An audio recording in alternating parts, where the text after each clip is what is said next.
I think I walked out. Oh, he did. Yeah, he did. Sorry. It's not late. Right? Super late. Intro, and I was like, what? Yeah. No, she did that. I'll get like. The first, All right. right. That's what the loser teacher goes. I'm like, why are you so? So in this chapter, we'll list and describe different types of community pharmacies, explain the pharmacy technician's role in the medication use process. Define prescription and list the advantages of e-prescribing. List information needed to have a prescription filled at a pharmacy and define various pharmacy abbreviations. That's kind of a review for as far as pharmacy abbreviations. We went through a lot. Explain the pharmacy technician's role in prescription processing. Also describe pharmacy technician's role in prescription preparation, including accurately count or measure finished dosage forms as specified by the prescription medication order. Again, don't take those days for granted when we're practicing counting because you won't have many of those days. Or practice at home. Accurately counting is the key, and making sure you pull the accurate medication. Identify all stations in which the patient requires the attention of a pharmacist. Identify situations in the screening of refills and renewals in which the technician should notify the pharmacist of potential inappropriateness. Describe other pharmacy technician duties, such as refilling prescriptions and transferring prescriptions. Describe the layout of the pharmacy and list the important areas. And lastly,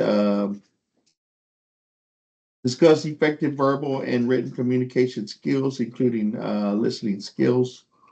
Examine strategies for communicating with patients who are non-English speakers or who have other special needs, such as vision or hearing problems, a low reading level, or difficulty understanding instructions. Demonstrate a respectful attitude with diverse groups of people. Identify state laws and regulations regarding the technician's role in immunizations.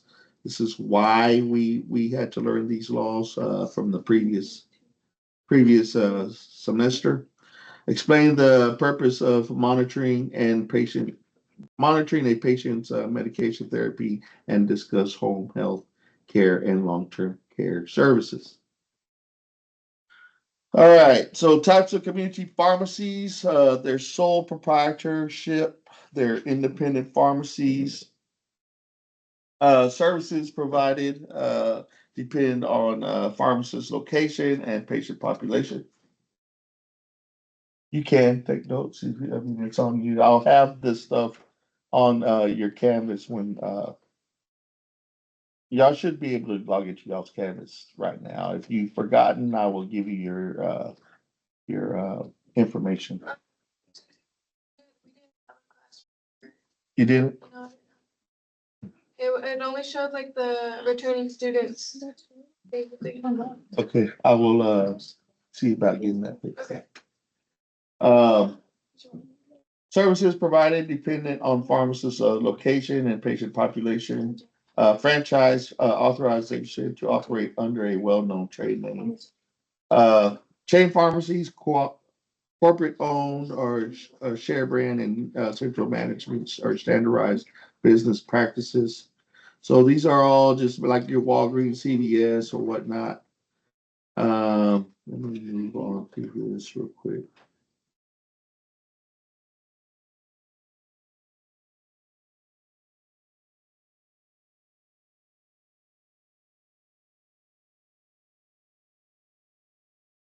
Should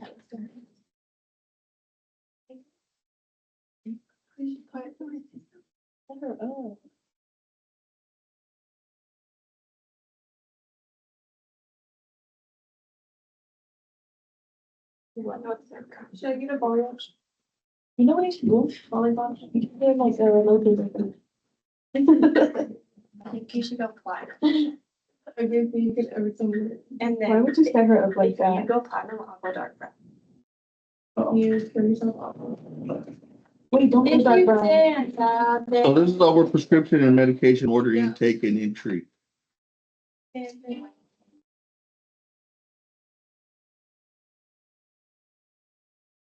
a pharmacy technician, it's your responsibility to make sure a prescription order has all the information it needs to be processed. There are a number of mediums by which a pharmacy can receive a prescription, and each of these must contain required information for the prescription to be valid. Before you enter the prescription, make sure the patient profile is complete or updated. Next, properly enter the prescription into the computer according to the prescriber's directions. Now, this is key because you want to make sure the medication is used as the prescriber intended. That's why you must transcribe directions correctly. Due to the number of prescriptions that are submitted online for payment, it's becoming increasingly important to both identify and process third-party payer information accurately. Also, make sure you understand how information about third-party messages and alerts to the patient, prescriber, and pharmacist. Some insurance companies require specific billing procedures, and you may not always be able to complete those procedures online.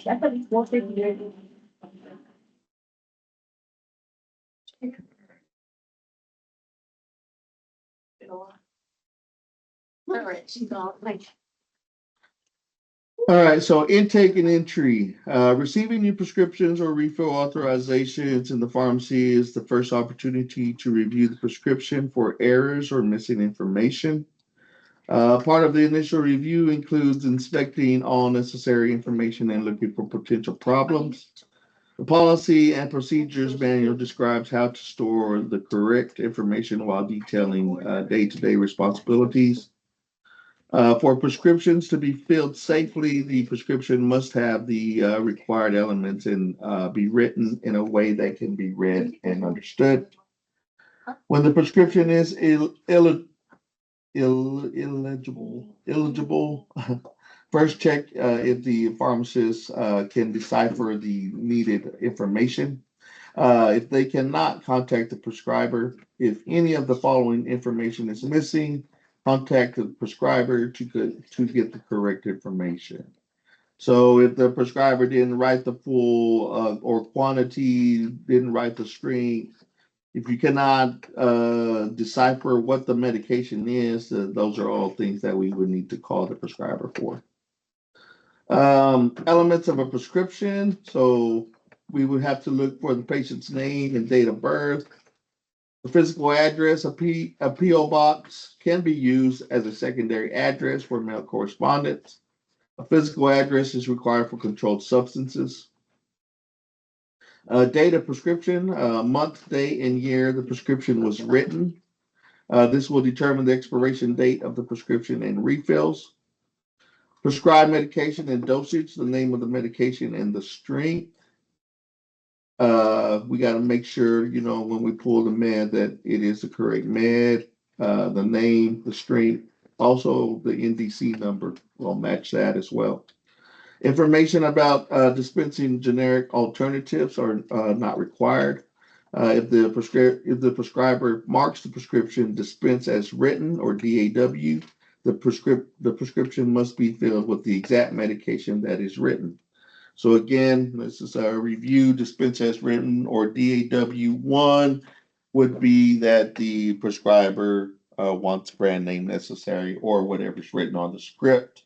DAW0 means that a generic formulation can be used other than the brand name that is written. DAW2 would be where the patient is allowed to get whatever medication that they are requesting. That would be DAW2. SIG codes are specific directions for use or method and frequency of administration for the patient to follow. We should all know how to decipher the SIG codes. Amount to dispense, number of refills authorized by the prescriber, DEA number for controlled substances, and prescriber's name printed and signed at address and contact number. So those all should be on the prescription. Prescription processing. Prescriptions are received by phone, facsimile, or electronic transmission in most states. Only the pharmacist can receive oral prescriptions. They must be transcribed immediately. State law varies, but many states allow faxed prescriptions. More commonly, electronic prescriptions are sent directly into the computer system. This is also known as an e-script. It is important to know how the rules can differ when receiving e-scripts for various schedules of controlled substances. We cannot, unless special circumstances, we cannot receive e-scripts for Control 2 unless a person's, on their way, dying and they are on hospice. That is the only way we can receive an e-script for Control 2, like fentanyl, morphine, some things that will help alleviate the person as they are dying. And the doctor would have to submit a prescription for that controlled substance within 7 days. Oh, well, I think within 72 hours, actually, within 3 days, actually, for Control 2 medications. Pharmacies can also transfer prescriptions from one pharmacy to another. The pharmacist typically transfers the medication to pharmacists at the receiving pharmacy. Documentation is important to ensure there are not multiple active prescriptions for the same medication. How many times can you transfer a controlled medication? Once. You can refill it how many times?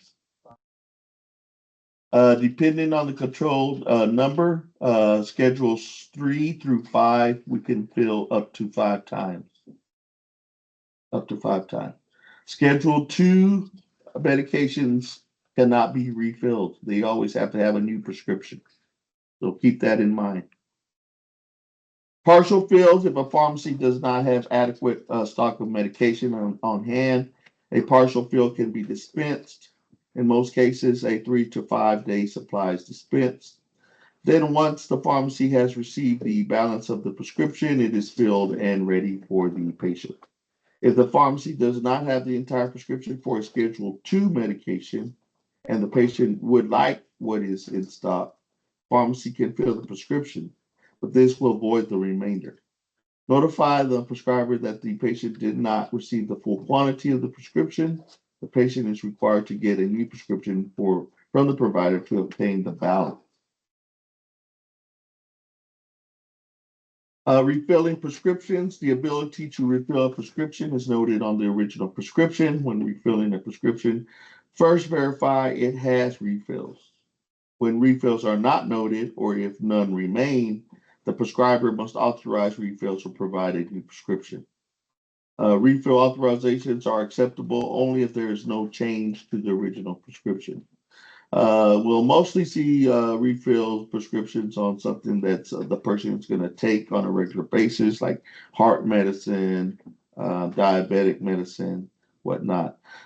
You rarely will see any refills for mostly your controls. But like I said before, they are, we can refill those up to 5 times, schedules 3 through 5. If listed, if the doctor has listed it. A prescription for non-controlled medication is usually valid for 1 year from the date it is written by the prescriber. This varies by state. Check state laws for exceptions to this rule. Non-controlled prescriptions can be filled as many times in 1 year as prescriber authorizes. So like your heart meds, your diabetic meds, they may give you 12 refills. So that is okay. That's not a controlled medication. But your controlled medications are limited. So once you get that 5th refill, you're gonna have to go back and get another, either call the doctor or the patient has to go back and get a new prescription. Controlled substances are limited to 5 refills and are usually valid for 6 months from the date they are written. However, Schedule 2 prescriptions require a new written prescription for each fill. Repeat there. If the prescription is out of refills or has expired, review the patient profile for a new prescription to prevent spending unnecessary refill requests. After confirming there is no prescription on file, send a refill request to the prescriber. Prior to sending a request to the prescriber, confirm that the patient and provider information is correct and up to date. The prescriber can respond to the request by phone, fax, or e-script. Some states might allow a technician to take a verbal authorization over the phone, but in all cases, once the authorization is obtained, follow the same process to fill and dispense as when taking a new prescription. So once you get that approval, that prescription date will change to whatever date that you got that approval for, okay? So whenever you get a refill approval, make sure you change that date to that whatever date that they approved it. Most insurance companies require a prescription to be 75% used before it can be refilled. For example, a patient who has a prescription for 30 days will not be allowed to refill the prescription until 3 weeks of the prescription have been used. However, if the patient is traveling, many insurance companies allow for an early refill if a call is made to notify them of the travel dates. A lot of people will forget their medications and they'll have to refill them early. All pharmacies use computer systems for inputting, storing, and outputting information. Every patient should have a record or profile in the pharmacy system. The patient profile is vitally important to the pharmacist's review. The following components must be included in the patient's profile. So when you're entering and you get a new script of a new patient, this is all the stuff that needs to be inputted in their profile. We're going to start with inputting prescribers, and then after that, we'll do input patient profiles as well. So patient's full name, address, phone number. The phone number is not required, but this is useful if you need to contact the patient about information pertaining to the prescription. Patient date of birth, weight, and sex. These are important to obtain so the pharmacist can calculate correct dosages and dosage forms. Any known diagnosis or medical condition. Medications that the patient is on. Food taken, I guess, or no, medication, food, or contact allergies. So any type of allergies. Medication sensitivities and reactions should also be documented. This allows the pharmacist to decide if a medication will be tolerated by the patient. Medication history, including current medication with the dosage directions for use, quantity dispensed, and date dispensed.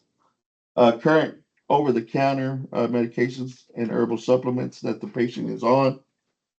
Preference for generic medication substitution. So this is where, we would make a note where the patient wants just brand name medications or whatnot, or generic names are okay. Generic medications are okay. Preference for child-resistant lids. Again, we would make a note if the patient is requesting non-child-proof lids for makes it easier for them to open.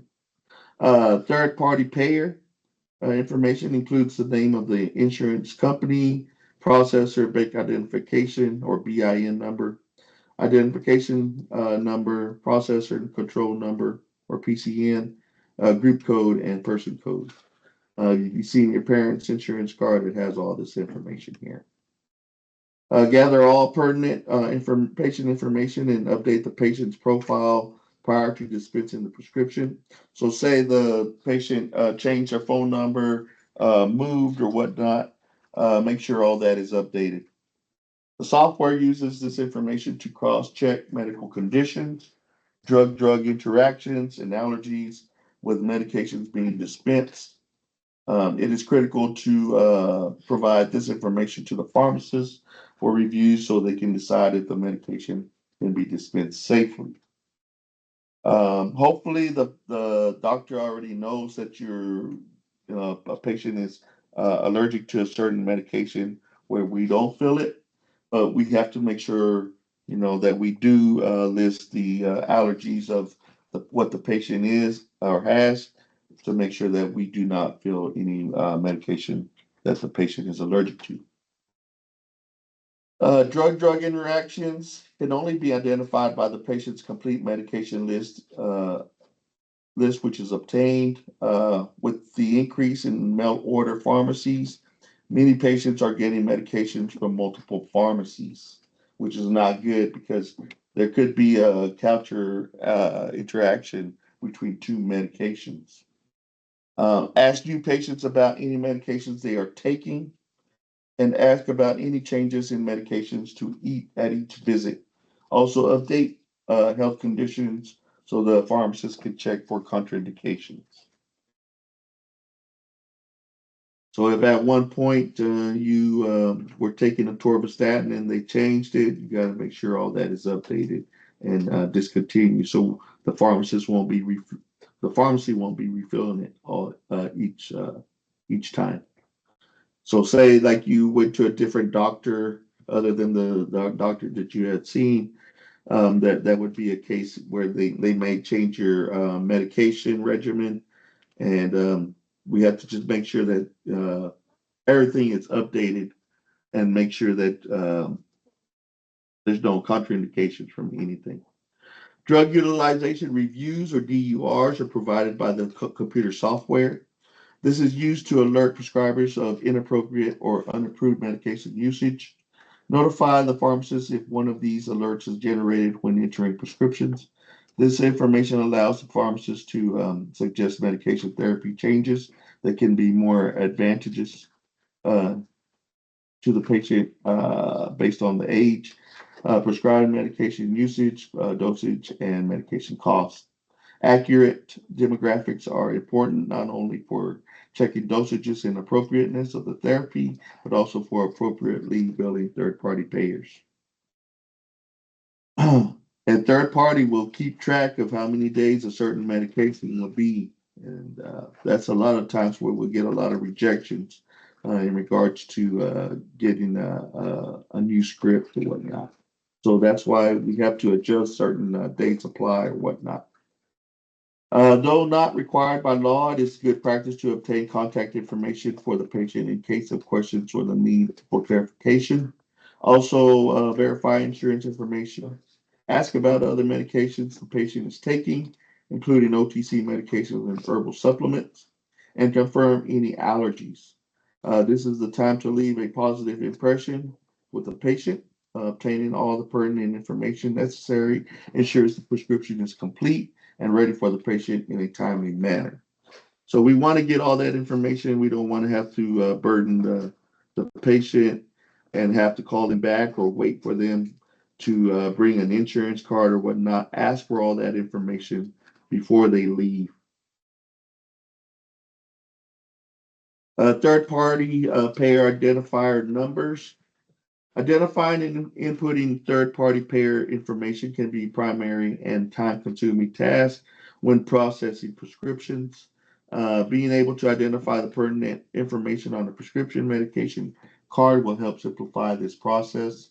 Because the patients can have a number of different insurance cards, they can need assistance in locating which card is needed for processing their pharmacy claims. So a lot of patients will bring in their medical card.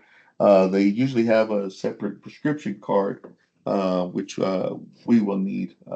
So make sure you get the right card when you ask for it. The following numbers are needed for the information on claim submissions to be sent to the correct payer for adjudication. Processor bank identification number, which is your BIN, a 6-digit number that is assigned to third-party processors for electronic routing of transactions. looking for this number on this insurance card helps pharmacy personnel correctly route pharmacy claims for processing. PCN, processor control number, a secondary identifier that can be used in routing pharmacy claims. The PCN is an alphanumeric and defined by the pharmacy benefits manager or PBM or processor. PBM or processor can differentiate between plan packages with the use of unique PCNs. There is no registries for PCN. Member identification number, an ID number unique to the primary insurance holder on a plan. Most members under the plan will give the same ID and group number, but different person codes. Person codes. A code that identifies which household member under one plan is receiving services and prescriptions. For example, member 01 is usually the primary cardholder. It'll either be 01 or 00. For this instance, it's 01. 02 is a spouse or domestic partner, and subsequent numbers are children, which is usually 03, and other dependents in order of age. 03 is the oldest child, and so on. So, according to age, 03 would be your oldest, 04 next, 05 your youngest, maybe. The person code 00 also sometimes represents the primary cardholder. RX group number identifies what plan a member falls under. The group number often identifies the patient's employer. So you have your card, make sure it has a group number, BIN, PCN. That's usually what we look for, as well as their identification. And we want to make sure before they leave, is this the child, is this the spouse, is this the card holder? We want to make sure. Sometimes they'll have the list of who the patient's child or spouse is on the back, and they'll have a 02, 03 with it. That's just sometimes. You'll be shown some terms discussed in the module. So we'll practice with this here real quick here in just a moment. Third-party program is comprised of patient, the pharmacy, and either the insurance company or government programs. These parties are involved in the coverage of payment for prescriptions. After verifying that member information is correct, submit the prescription information to continue processing the claim. Once a prescription is submitted, the plan will determine the patient's eligibility, whether the patient's plan will cover the desired prescription, the quantity allowed, and the amount of payment to the pharmacy by the insurance and the insured. For the most part, the patient should know what their deductible is or their copayment is. What else on third party? A lot of the times this will be a holdback for us because sometimes there would be a rejection on a claim, and the insurance will not pay for a certain medication because it's not in their formulary or whatnot. So the patient also has to make sure that the certain medications in their formulary. There's certain codes we have to use if we have do not or dispense as written where the patient wants a brand name only. There's certain documentation we have to have on the prescription, as well as we have to input that to run it on the insurance plan. Let's start with the insurance terms. So what would be a secondary identifier used in routing claims? Is it a BIN number, RX group number, person code, member ID number, or PCN number? Secondary identifier.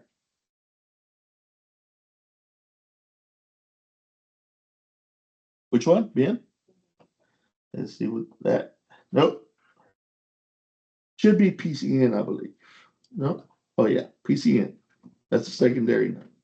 The number that tells the computer who to send the claim to for processing.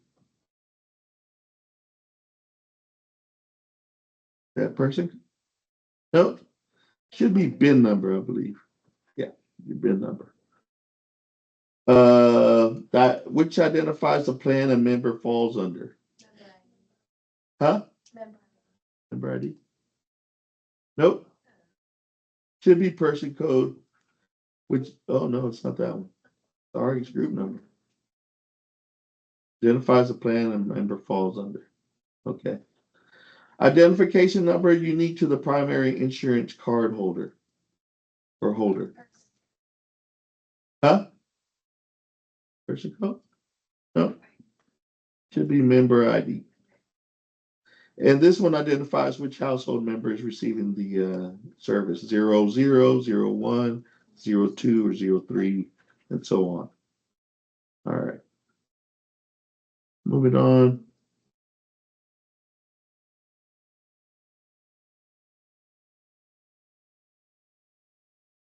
Submitting claims. The entire pharmacy claim process is done by a computer. Did I already read that part?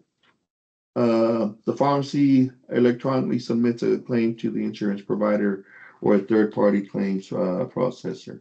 So this, they'll either approve it or they won't approve it. If the person is too soon to fill,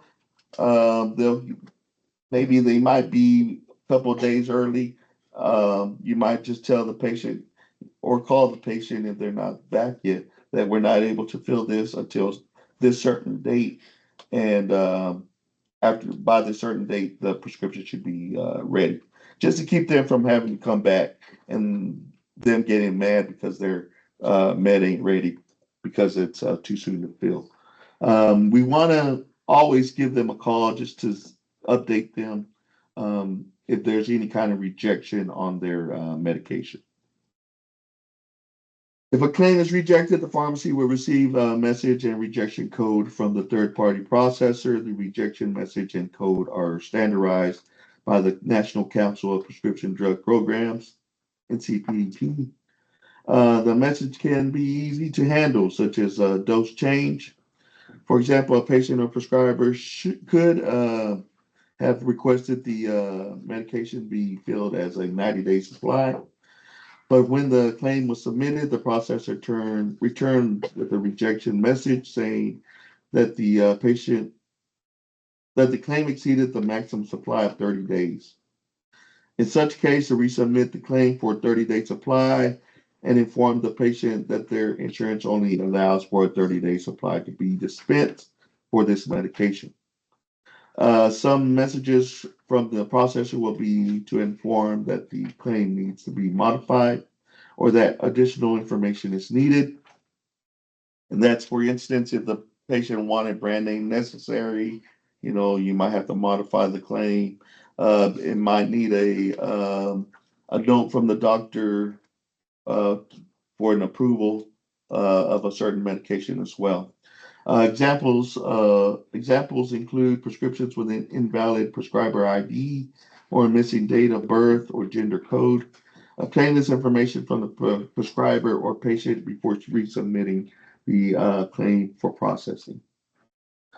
Other rejection codes can be more involved, and the patient can need to return to get the medication after further paperwork is completed. If a rejection comes back stating that prior authorization is needed, this means that the insurance company requires additional information to determine if the medication will be covered. If this occurs, send paperwork to the provider for completion. Most of this paperwork can be sent to the prescriber electronically through programs such as Cover My Meds. However, there can be times that only a third-party toll-free number is provided. So we would submit that to the prescriber. They would have to call that toll-free number and tell them why is this patient needing this specific type of med. Send this number to the prescriber's office so they can call to provide any additional information the third-party payer is requesting. Once the information is reviewed, the claim will be approved or denied. Be sure to explain this process to the patient. Prior authorization can sometimes take several days for insurance company determination. Letting the patient know that you will call them when their claim is processed eases their frustration and assures them that you will get them their medication as soon as possible. Insurance providers have formularies, just as some hospitals do. This means insurance companies only pay for approved medication, along with the approved strength, dose, and quantity. Claims can be returned stating that the medication is not covered due to it being non-formulary. Communicate this to the pharmacist so they can evaluate if another medication that can be covered is available. The pharmacist would then need to contact the prescriber to determine if they want to prescribe a different medication. The patient also has the option of paying cash for the prescription. This might not be financially possible for some people. Notify the patient of assistance programs that are available. And that's like your GoodRx program. There's different types of coupons that we can download to obtain get a discount on certain medications. These can be found by contacting the individual manufacturer directly or online. These programs can also be used if the patient's medication is covered by insurance but has a large out-of-pocket cost. Some federal and state funded programs require additional information for claims to be submitted legally. For example, when filling blood glucose testing supplies, the number of supplies that needs to be documented before the prescription can be filled. The patient also needs to sign and date when the medication is picked up. These are done to prevent fraud and waste to federal and state programs. Periodically, on or off-site audits can be performed.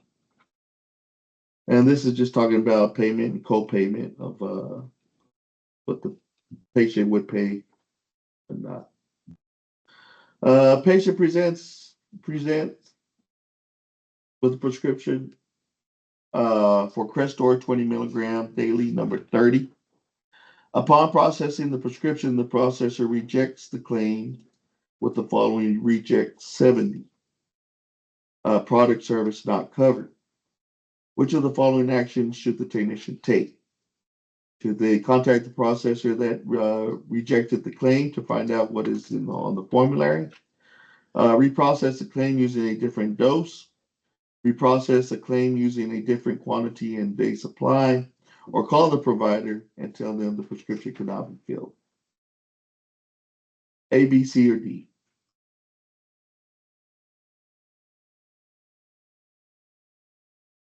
This is a product service not covered rejection.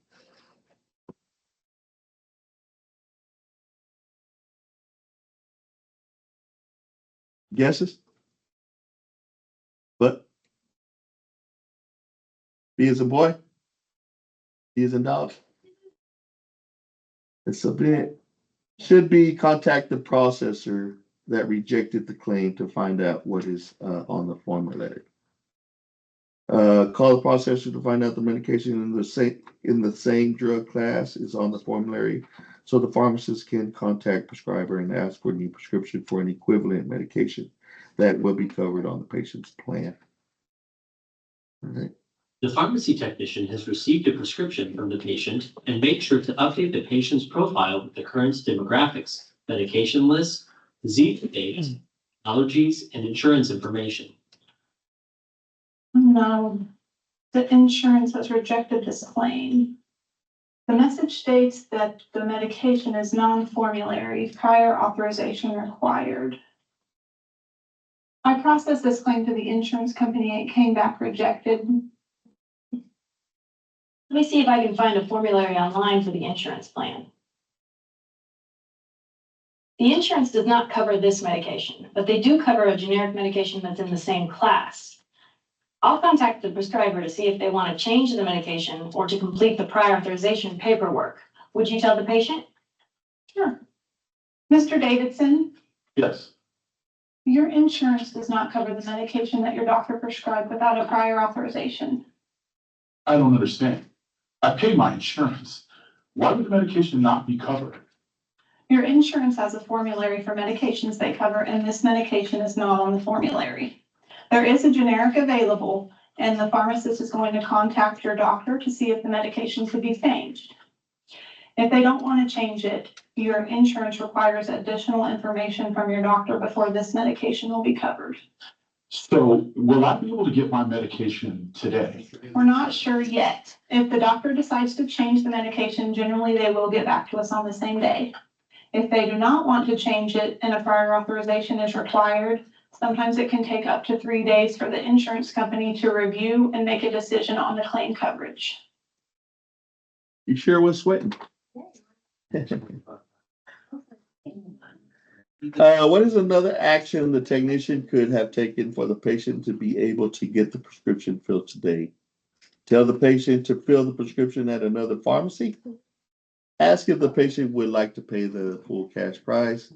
Suggest that the patient seek financial hardship assistance from the manufacturer, or give the full prescription to the patient free of charge. D.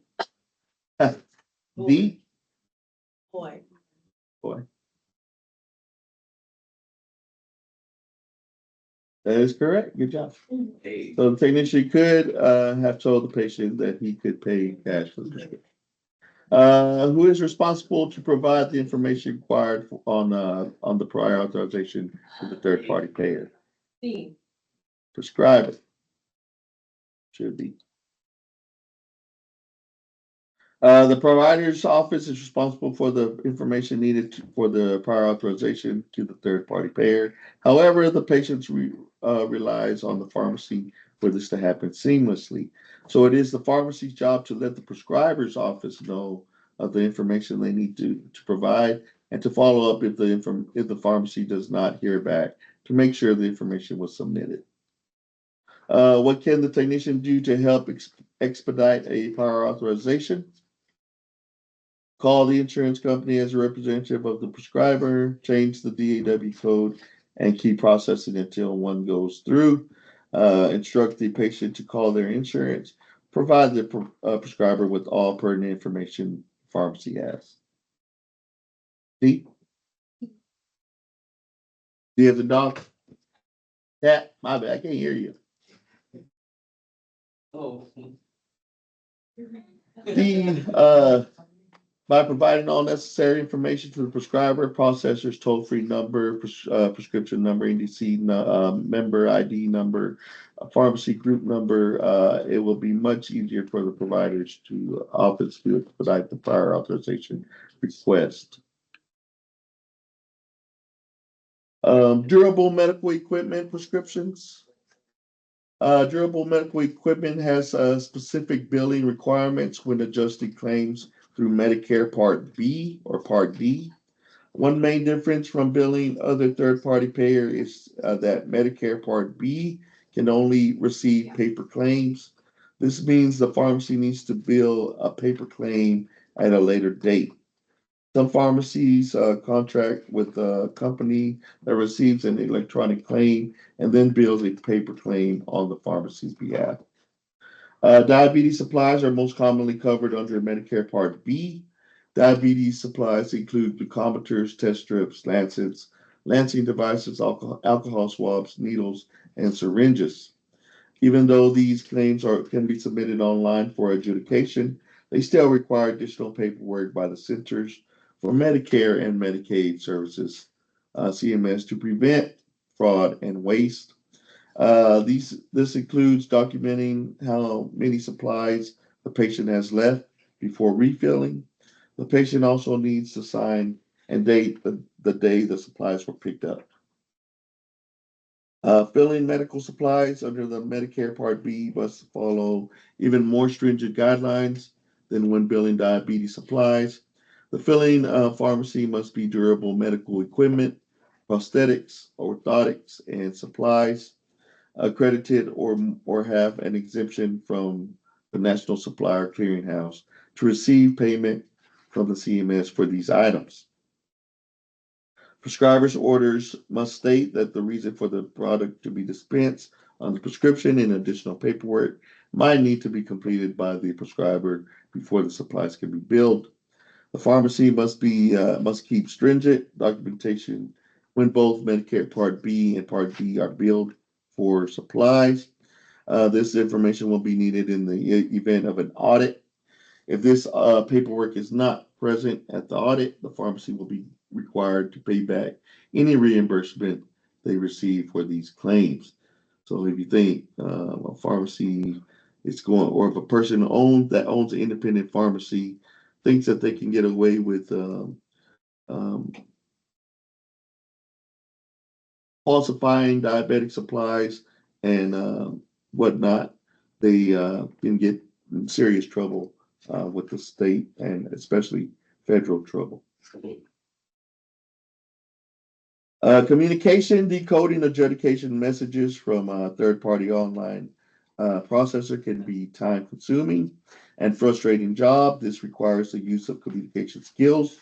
Not only might the patient not understand why the insurance is not paying the claim, but the prescriber can also be confused as to why the medication is not covered. If a change needs to be made, communicate with the pharmacist. The pharmacist will determine if the prescriber should be contacted. Knowing the following insurance terms can help you properly communicate with the patient, prescriber, and pharmacist. Adjudication means the process of transmitting a prescription electronically to the proper insurance company or third-party payer for approval and billing. Carrier and insurer is the insurance company. Processor is the company hired by the insurer to process the claims. Claim request for a reimbursement for products or services rendered from a healthcare provider to an insurance provider. So you have co-payment. Sometimes the co-payment may be $25. And the insurance will pay, the remainder. Portion of the cost of service or product that a patient pays out of pocket each time it is provided. Deductible. Deductible is the set amount the insured pays up front before insurance coverage applies. So some will pay 100% deductible, some will pay 75%. Day supply, number of days dispensed quantity of medication will last. Prescriber's instructions. A consistent, accurate interpretation of the directions for use is vital to patient care. Providers often write directions in shorthand with abbreviations and symbols. The SIG, also referred to as the directions for use, includes the route of administration, the dosage and frequency. The dosage can imply the route. The SIG can also contain information on the length of time to continue the medication and the reason for the medication. When the information is included on the prescription, it must be stated on the prescription label. When interpreting the SIG, do not add any other information. Medication use is only effective when taking the correct medication in the correct strength and dose at the correct time by the intended patient. Interpreting the directions from the prescriber correctly is vital to the safety and effectiveness of medication. So this is why we have to learn all the abbreviations. Make sure that you are familiar with all these or most of these abbreviations. Pharmacy technicians must be able to interpret important keywords, abbreviations, and symbols when entering a prescriber's directions for use from a prescription. The following tables are several examples. Routes of administration here, IV, intravenous, IV piggyback, intravenous piggyback. You'll find that mostly in a hospital setting, unless you work for like a specialized pharmacy who does IV work. Locally or as directed, topically, vaginally, or also there's a rectal, whatnot. Different types of dosage forms we went over in chapter 5. You have solution, capsules, creams, elixirs, ampules, expectorants, fluids, liquids, lotions.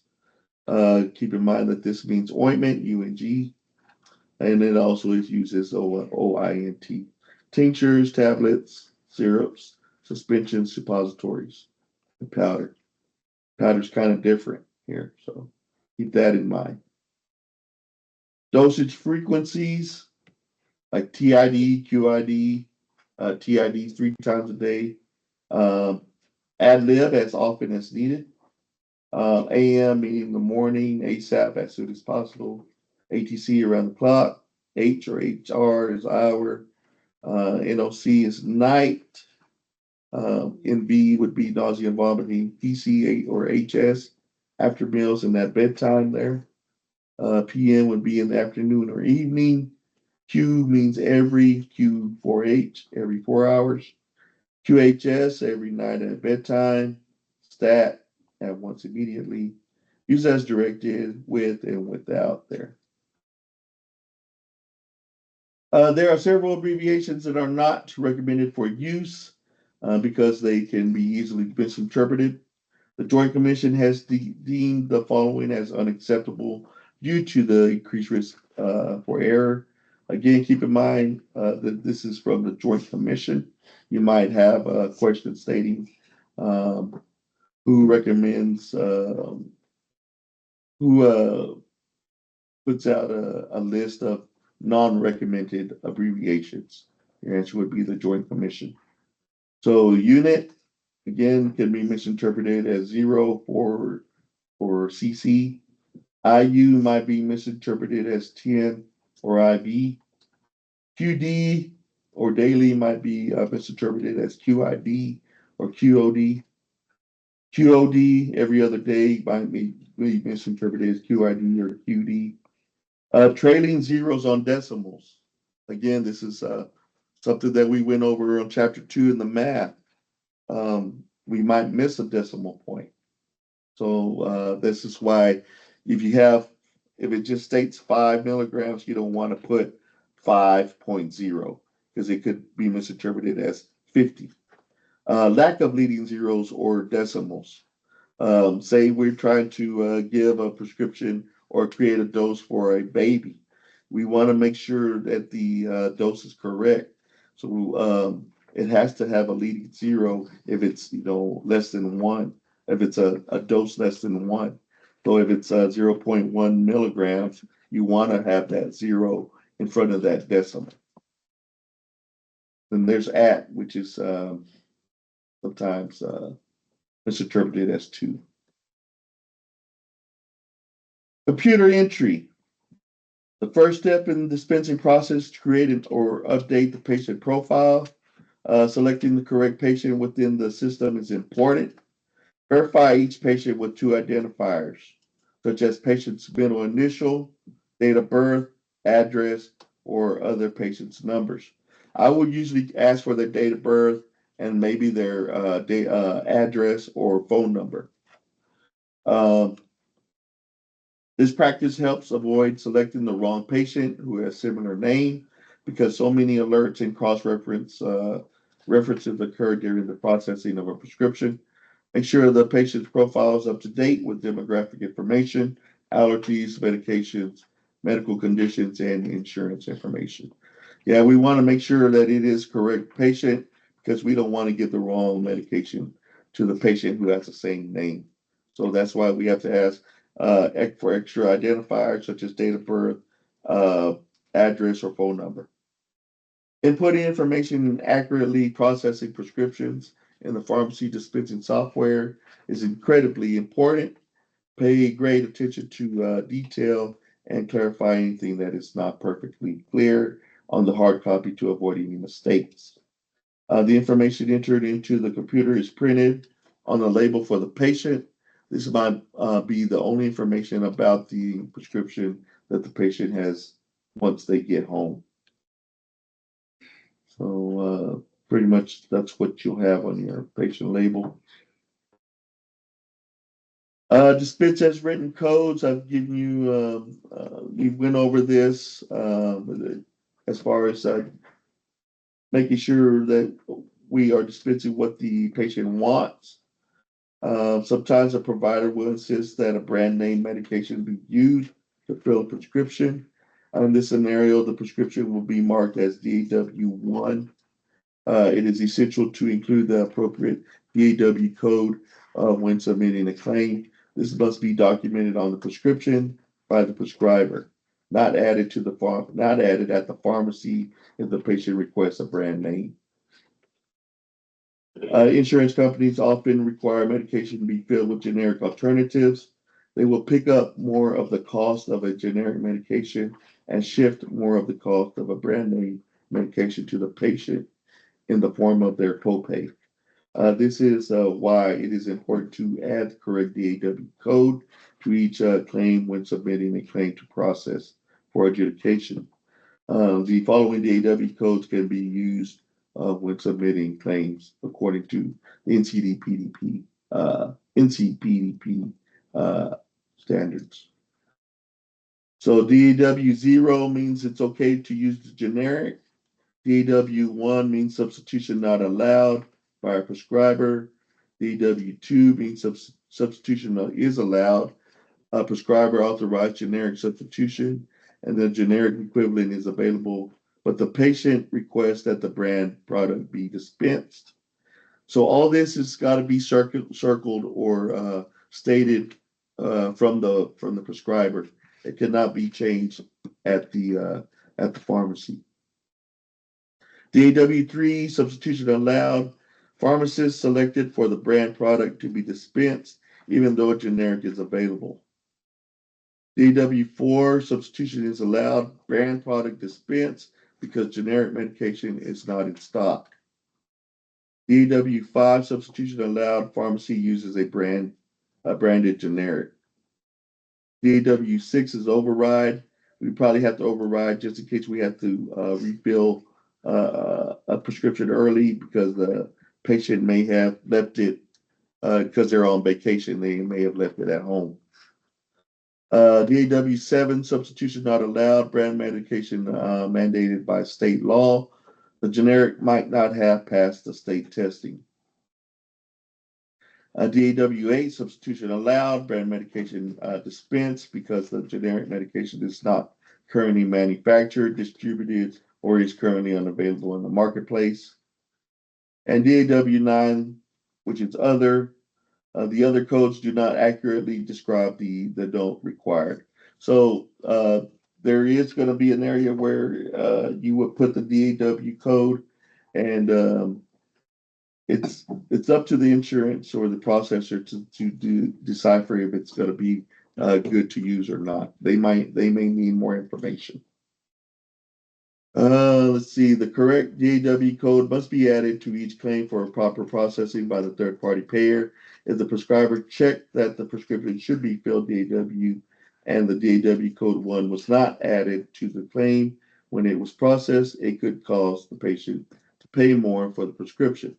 If the prescriber does not indicate on the prescription that the medication should be dispensed as written, but the patient indicates that they want the brand name, DAW code 2 needs to be marked when submitting the claim for adjudication. Even when prescription is marked correctly by the prescriber and the correct code is submitted on the claim for adjudication, the insurance plans can require additional steps before allowing the medication to be covered. They can require the use of generic alternatives first or prior authorization paperwork to be completed before the medication is covered. The insurance company will inform the pharmacy technician regarding the copay. Even if the claim is covered, they can still send back the higher copay to the patient than if generic product was used. All right, so let's check see if we know on.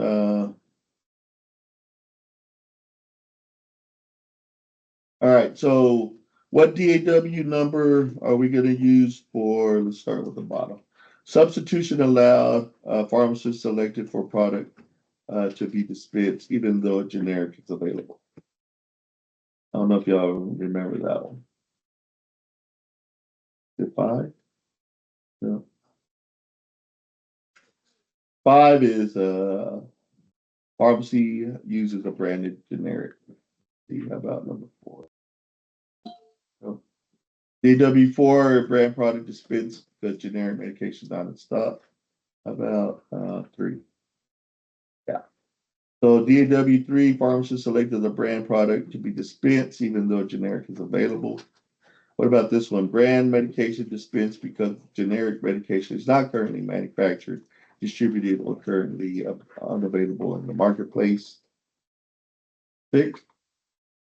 Which I, no, what is six? Six is override.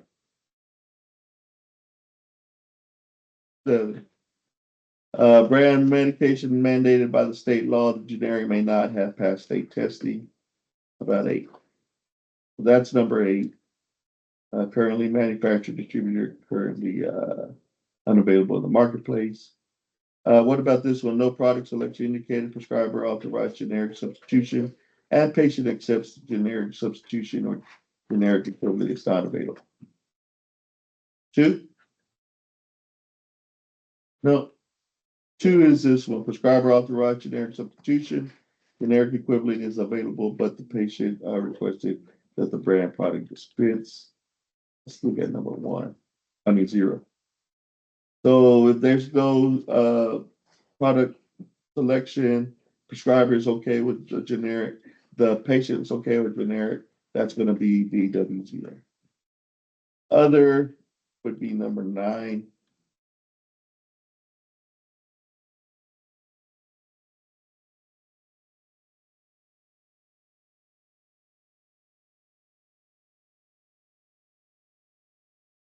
And 1 would be prescriber requires the prescription be filled exactly.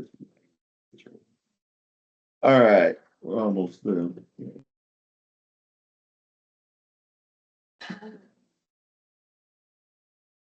You could go over that tomorrow. I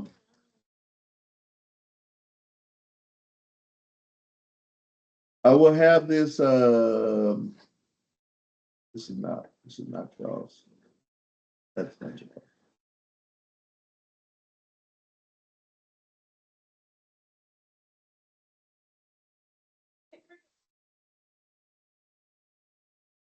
Where is it at? Right now. I don't know.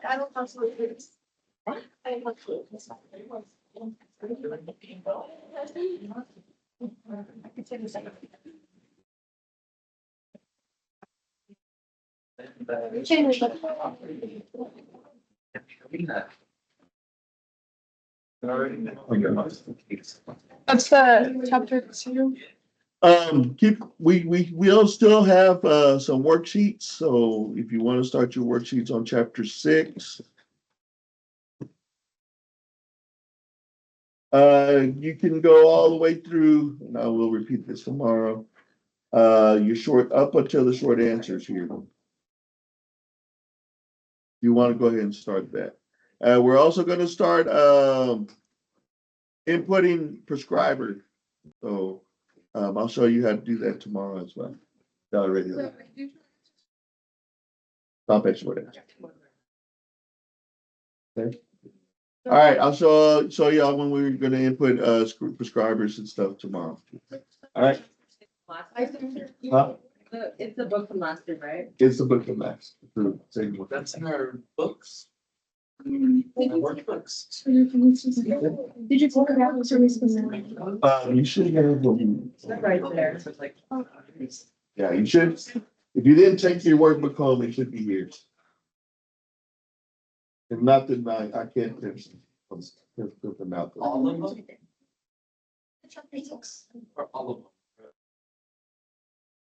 Chapter 8. Chapter 8. Yeah. Chapter 8. Chapter 8. Anywhere no $50. That's at least seven. Chapter 8 community pharmacy, right? I'll get down to 75. Calendar share. Not dropping. 100, not dropping 100. You said up to the short answer? Up to the short answer, yeah. I'll go over that with y'all.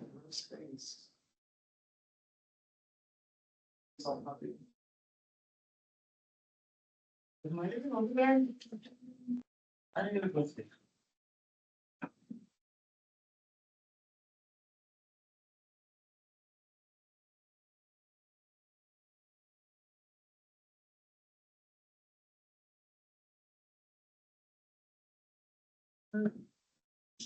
Was- Like a thing. Yeah.